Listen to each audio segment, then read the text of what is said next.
Success is never ending, failure is never final. Dream your way to unending success.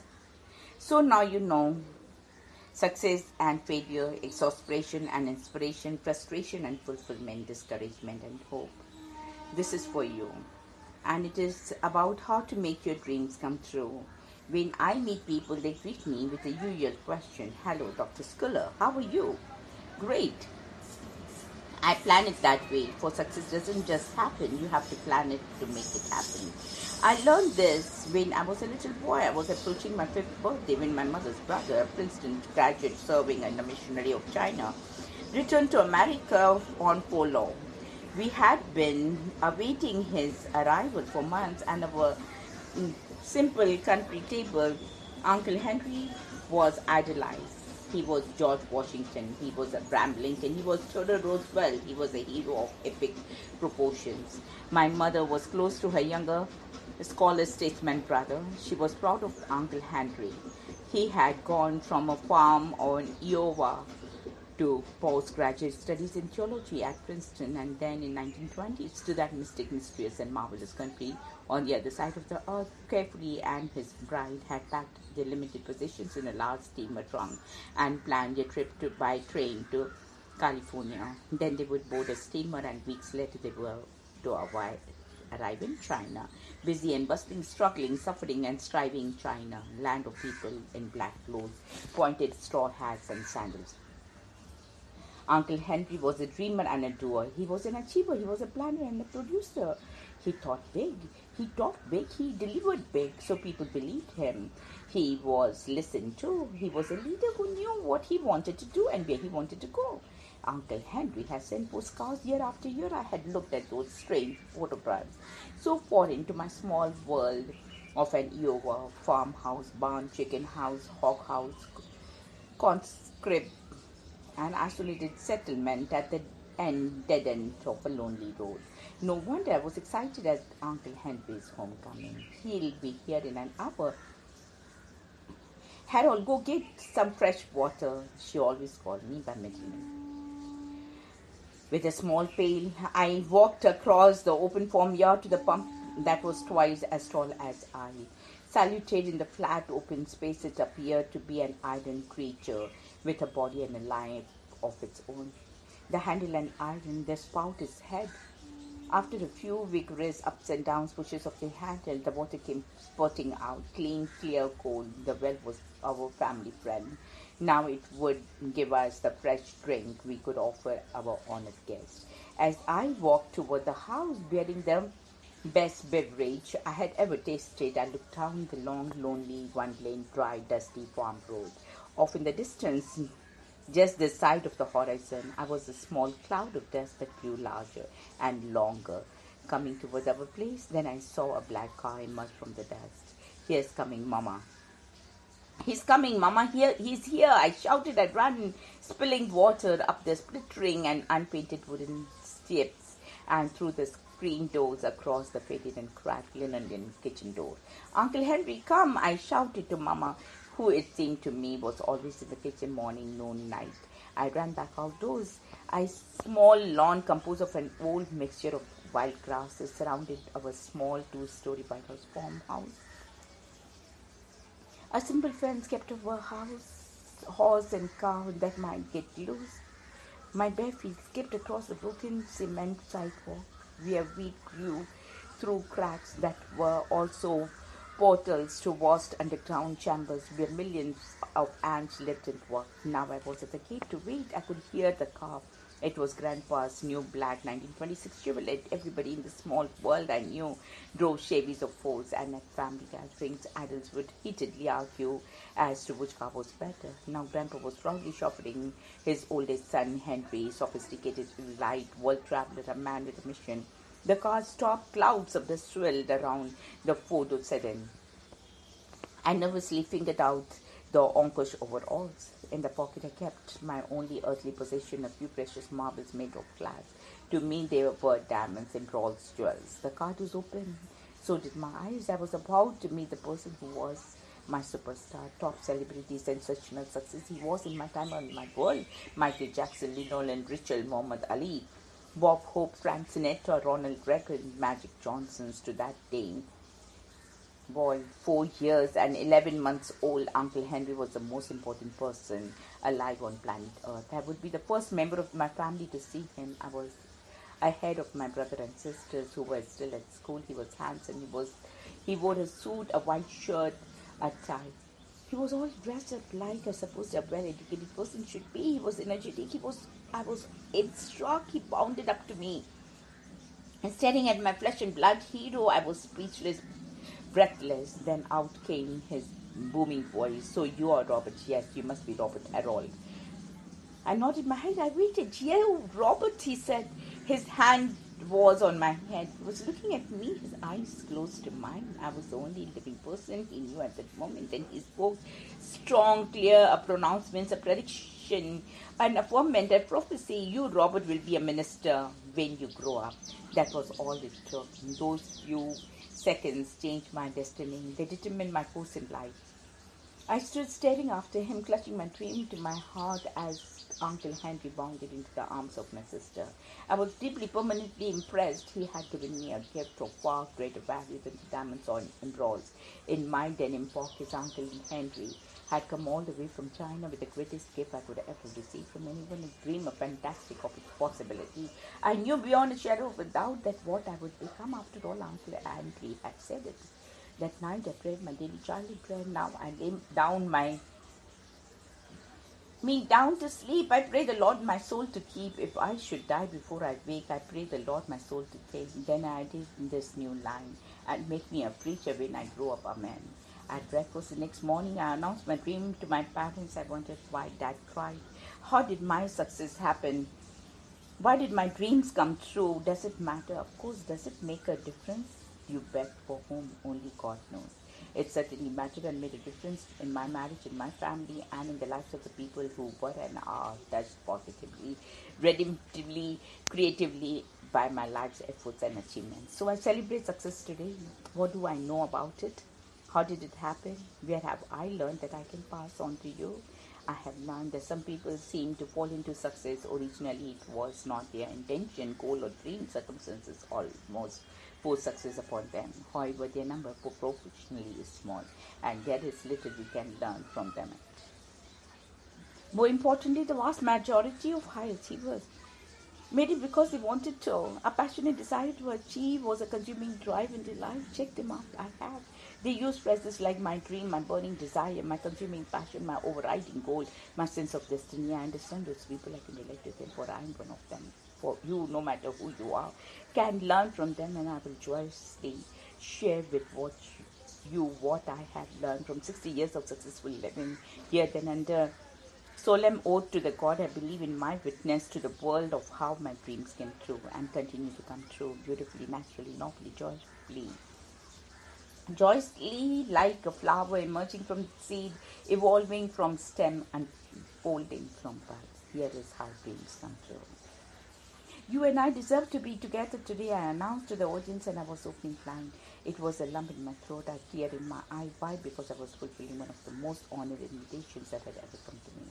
It was the second time in 10 years that I have been invited to give the baccalaureate address to the graduates of the United States Air Force Academy in Colorado Springs. The spectacular chapel was packed with proud relatives of the cadets. The graduating class had come from 50 states, from rich and powerful families, as well as from very poor, and more than one case, a bright young man or a girl from an impoverished home had caught the attention of the U.S. Senator.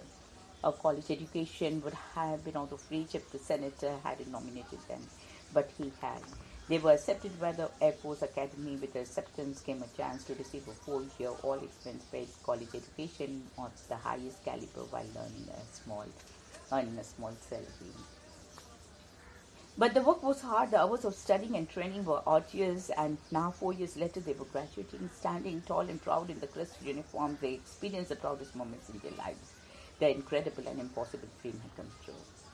A great pipe organ filled the chapel with martial music. The choir sang with resounding enthusiasm. Then it was time for me, the minister, to deliver the macro-led address. I looked across the audience and continued explaining my opening declaration. Yes, we belong together, for you and I.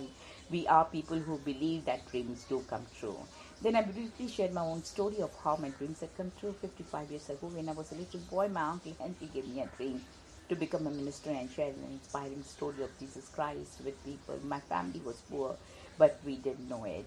We often put cardboard in our shoes when the leather soles were through, leaving the hole the size of a nickel that exposed our feet to the dirt, gravel, and cement.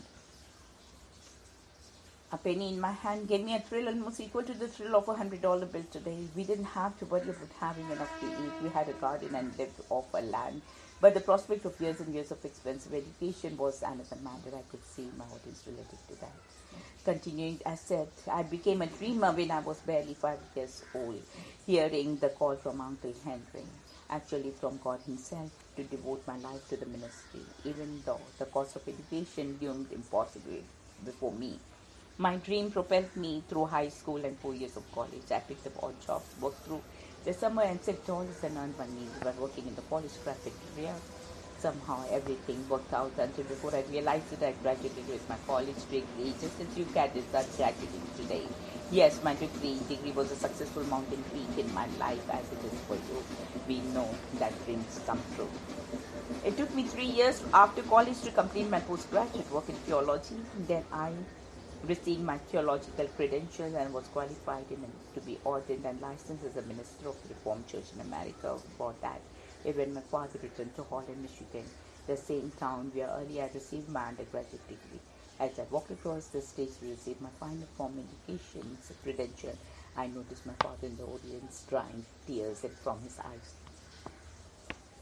I remember then that my father had cried that morning when I announced at the tender age of nearly 5 that I was going to be a minister. And now on the evening of my graduation from seminary, my father shared his long and well-kept secret. I learned the truth behind the tears. When I was a little boy, I wanted to be a minister too, he said to me.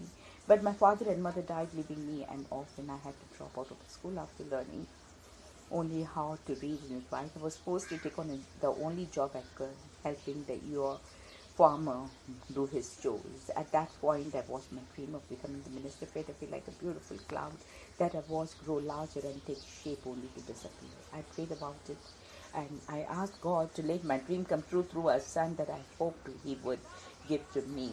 Then my dream would not die. I would come through you. It could come true through you. At that point, he looked at me weeping and said, I never dared to tell you this, Robert, because I didn't want you to become minister just to please me. It had to be God himself working in you, answering my prayers, or it wouldn't happen right. He spoke firmly and patiently. That's why I never told you why I was so thrilled when you announced as a little boy at the breakfast table that you were going to be a minister when you grew up. Today, Robert, my dream and yours has come true. We both know it was God's dream before it was ours. That, I said with a proud cadence, was a real secret of my success and of yours. For all successful dreams start in the mind of God, and here's how they evolve. Here is how dreams evolve. As it told the caddies, a success is an evolution, not an overnight achievement, a journey, not a destination, an unending project, never a single simple accomplishment that stands alone, unrelated to the past and discontented, connected from the future. Success is a never-ending process of going through good times and bad, pleasure and pains, ups and downs, ins and outs. I have observed that the successful achievement of a dream from conception to accomplishment evolves from level 1 through level 10. Level 1, the dream actually begins in the mind of God. When do dreams begin? What is the ultimate source of inspiring ideas will somehow come into the minds to command our destinies? I thought it was my dream to become a minister. Actually, as it turned out, it was my father's dream before it was mine. He believed, and I share that faith, that it was God's dream before it was his or mine. And even as my dream came true at graduation, when I became the Reverend Robert Harold Schuller, a new dream was born in my consciousness. It was a dream of finding a place in America where I could begin a church from scratch and devote my entire lifetime to that one job. So when a call came immediately after graduation to build a church in Chicago suburbs. I accepted, but after 4 years, I received another invitation. That one was to begin a church from scratch in Orange County, California. I never sought the invitation to begin the church, it came out of the blue, just as a quite and common compulsion to spend my entire life in going to church has. So at the age of 28, with only my wife and $500, I headed for California with an overpowering and overwhelming sense that I could begin a new fantastic church. But where did that dream come from? It came out of the blue. Dreams that capture our imagination and inspire our will begin in the mind of God. Level 2, God matches his dream to the dreamer. God searches for the right person to whom he can entrust the greatest gift of he can give a human being, a dream. I have an idea, a dream, he asks. How can I give it to? Who will receive it with respect, embrace it with a passion, and claim it as his own, live for it, die for it? The dreamer must be someone who will love the dream, even though it will make its dramatic entrance into that finite human mind as an awesome, impossible idea. The Almighty must find some person who will instinctively, intuitively, impulsively, passionately welcome the new dream into his heart, hugging the holy, happy possibility as something precious, a fresh love, a newborn child. To whom can God entrust his dream? The wrong person would laugh it off or ridicule the impossible dream, rejecting it out of the hand in sarcastic scorn. God must be careful where he drops the seed lest it fall on a hard ground, a mind infected with cynicism, or it might fall on shallow ground where it could sprout but later die for lack of deep soil in want of nourishment. God must avoid the mind that would welcome with instant enthusiasm the infant dream only to abandon it in times of distress. God must find the right mind to which he can send this impossible idea, someone who will receive it, respect it, reference it, search it, research it, replenish it, reward it, reproduce it. Yes, reproduce it, for no dream is ever a dream. Many apples will grow from one seed that is planted, nurtured, and nourished. So God finds a person whom he can make the steward of this. He knew an exciting creative idea. The Almighty looks for a possibility thinker somewhere on planet Earth. Some simple, ordinary person working on a street, sitting behind a desk, jogging, bathing, reading, praying, crying, laughing, suddenly gets a bright idea out of the blue. God has made his move. Contact has been made between heaven and earth. The divine creative process has asserted itself once more. Creation is eternal life, success, and unending process. The same wonderful spirit that moved in the beginning of creation, bringing life into the dead planet, brings life into otherwise dead spirits of the spark of a high, honorable vision of fabulous possibilities. At this point, the dreamer picks up the dream and runs with it. He becomes a possibility thinker. The divine dream is dedicated to. Wow, amazing. Level 3, the dream takes on a life of its own. The dream now enters its gestation period. The dreamer becomes pregnant with what will become a new life, a beautiful new creation, a glorious achievement, a wonderful accomplishment, and awesome success. God has given the dream a life of its own, like a fertilized seed, which develops through many stages to become a human being about to be born. The success cycle is on its way. Notice when success is started, it had its beautiful beginning when the dreamer accepted the dream, when a human being welcomed the uninvited, inspiring idea and embraced it as his own private possession. Do not move past that moment lightly, for that was miracle moment. How easily that young boy of 5 could have dismissed the off-the-cuff comment from a heroic uncle just arriving from China. Success begins once we start to believe in the beautiful dream that God sends us. How marvelous that our response was positive and not negative. How remarkable that the simple dream was not dismissed offhandedly as an impossibility, when in fact the moment was a meeting of a human mind with the dream of the Creator God. Once success starts, it can never stop, for success is never ending.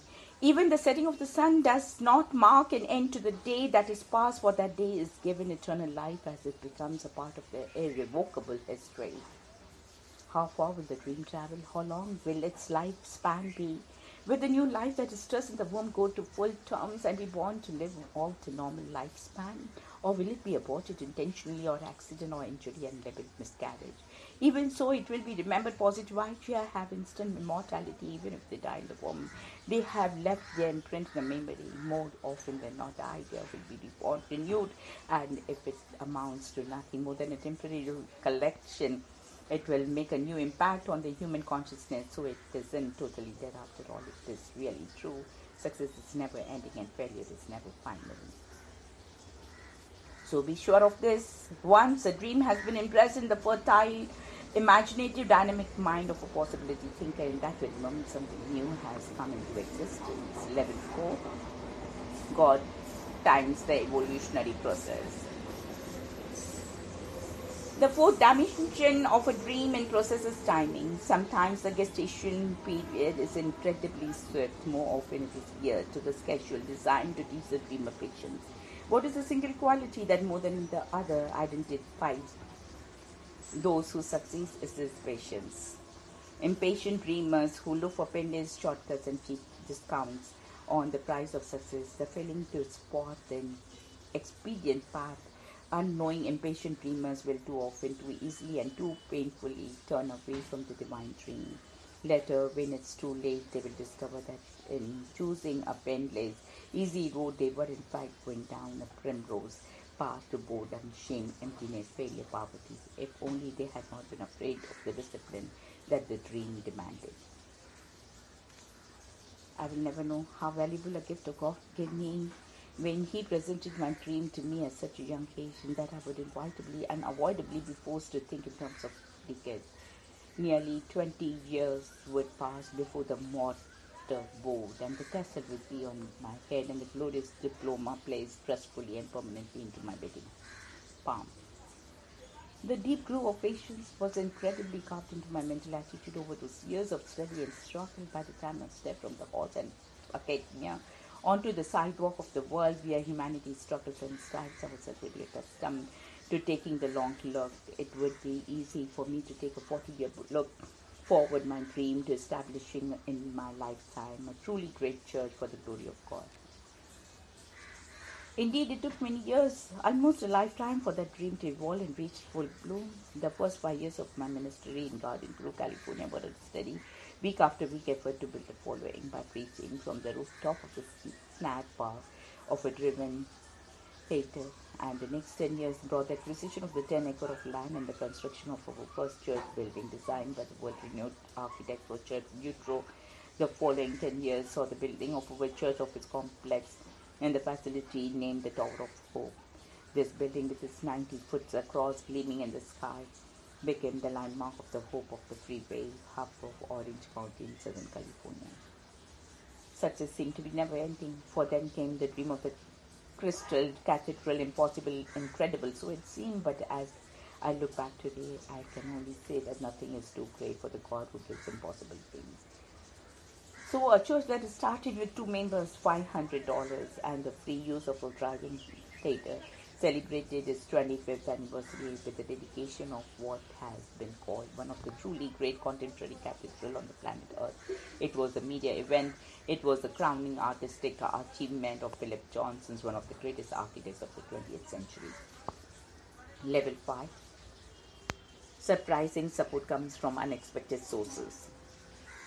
The dream, which has begun in the mind of the God and is deposited in the mind of the possibility thinker, suddenly begins to accrue support from sources, senses, and souls and dreamers never knew before. The dream, like a mighty, majestic, magnetic, begins to attract help from the persons who are motivated to help inspiring dreamers achieve success. The person with the right strength, skills, and the spheres of influence come from out of the woodwork to move the dream forward, onward, and upward. Like players on the stage, these helpers make their dramatic entrances at the most propitious moments. Those who have worked closely with me, though the years have heard me say 100 times or more times, I'm a success because God sends the right people with the right support at the right time for food for hungry. So, God, that's thy dream, Food for Hungry International Incorporation. President Bina Om. with you, all is possible. Omnipotent. Amen.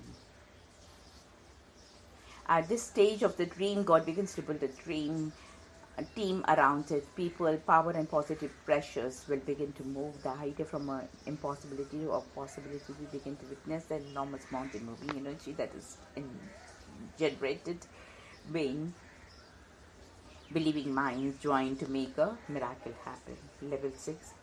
Temporary setbacks and difficulties create frustration. By this time, you were probably expecting final victory, crowning achievement, solid success. Hold on, you're not there yet. My testimony is that there must be a lifetime test and trial before the great triumphant moment of stunning success. I've always experienced pain, suffering, and costly difficulties. At this stage, the dream and the dreamer experience setbacks, delays, and frustrations. This stage assures God that the dreamer will be truly humble when the crown is placed upon his head. Carefully planning strategies may fail. All options may seem to have been used up. Has the dreamer failed as of today? Yes. But he can try again tomorrow. Failure is never final. Success does not need to end. At this dismal moment of discouragement, it was. In such a moment that I wrote, when you think you have exhausted all possibilities, remember this, you haven't. People and precious obstacles will not be the same size tomorrow they are today. Faced with a mountain, that's good. What's good about a mountain? It can get any bigger. It can't get any bigger, but you can. You may need to retreat, regroup, redesign, restructure, reorganize for another assault on that steep, slippery peak.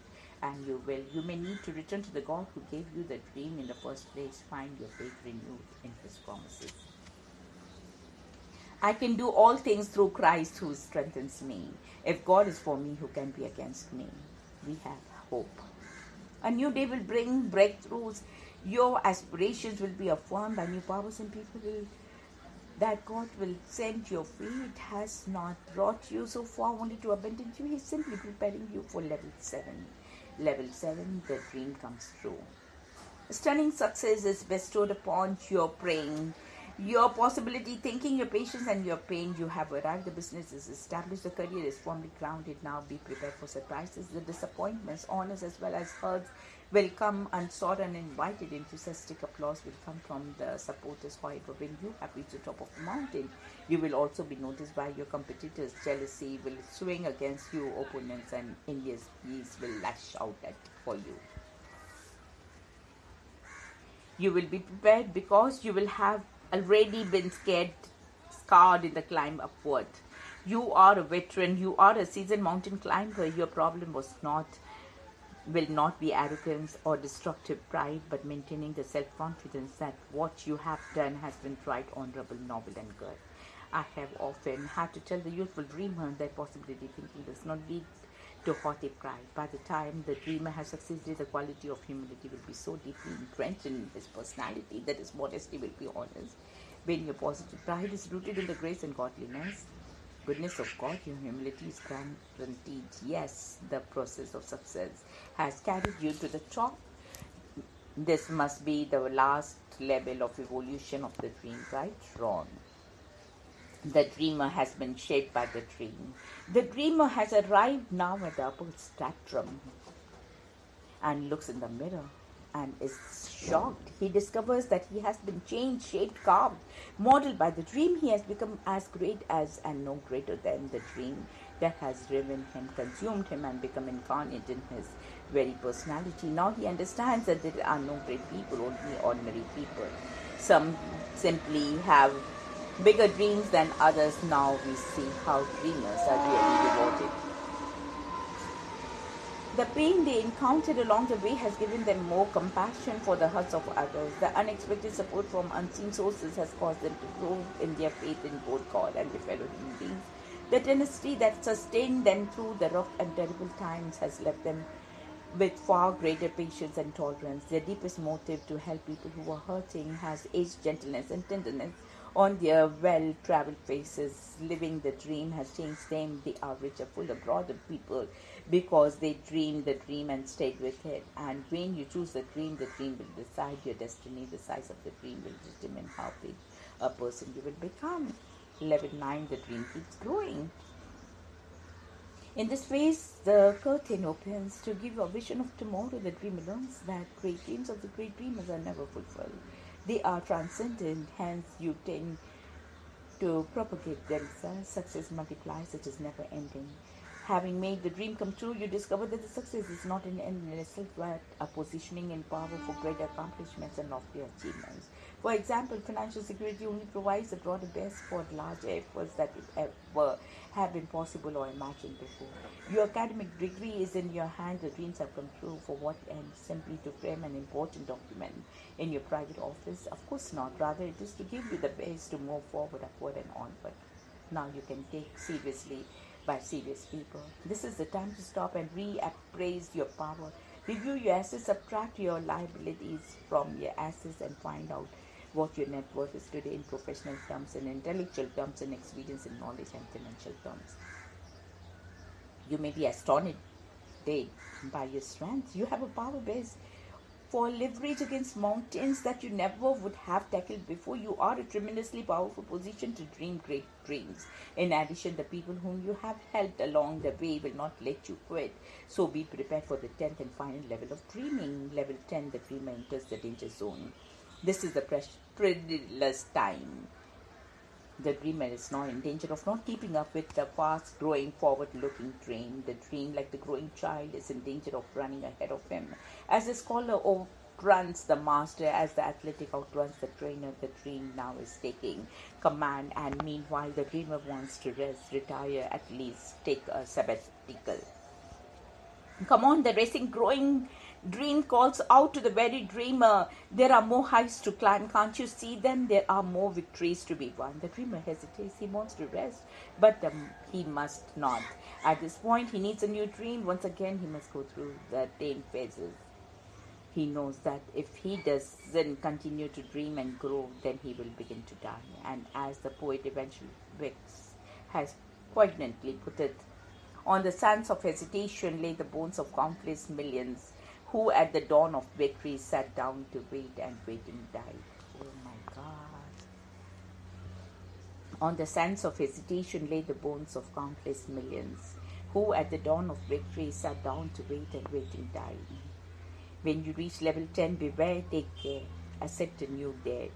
A dare you to start dreaming again. When the alternative to dreaming is dying, then the decision should be easy.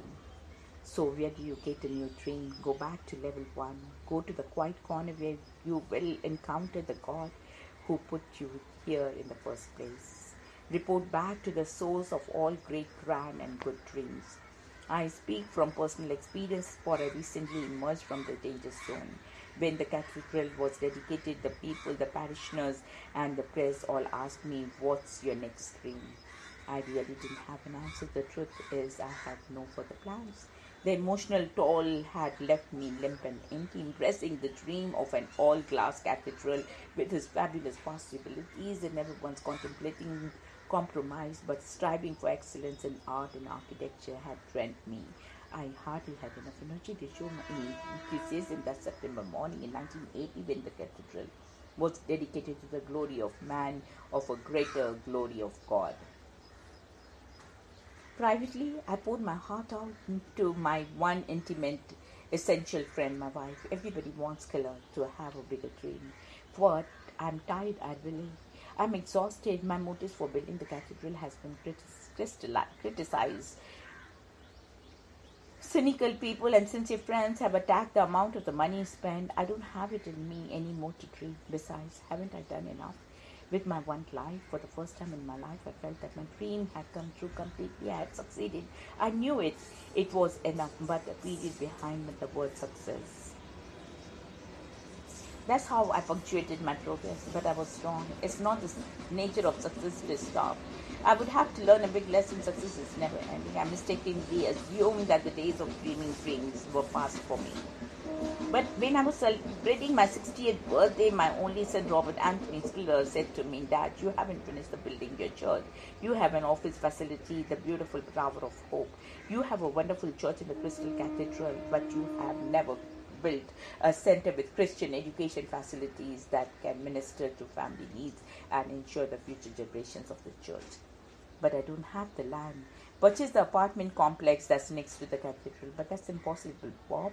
I heard him myself say, our eyes locked together instantly in shock at hearing that word. For so foreign in my vocabulary, impossible. Try again. He knew that I had previously failed in attempts to purchase the apartment units that occupied 4 acres of adjacent land the owner would not sell. I had failed. Besides, who needed any more success? But success will never stop. It continues to produce new possibilities, sometimes in the form of new problems. Failure must never be final. Try again. Alone with my thoughts and my prayers, I telephoned the real estate agent and urged him to make the all-out effort to purchase the complex. We are willing to pay $6 million. Confided. The time the owner was of a different mood and mind. New tax laws going into effect at the end of the year would make it advantageous for him to sell. We agreed on a price of $5 million. After one call to the bank, we had instant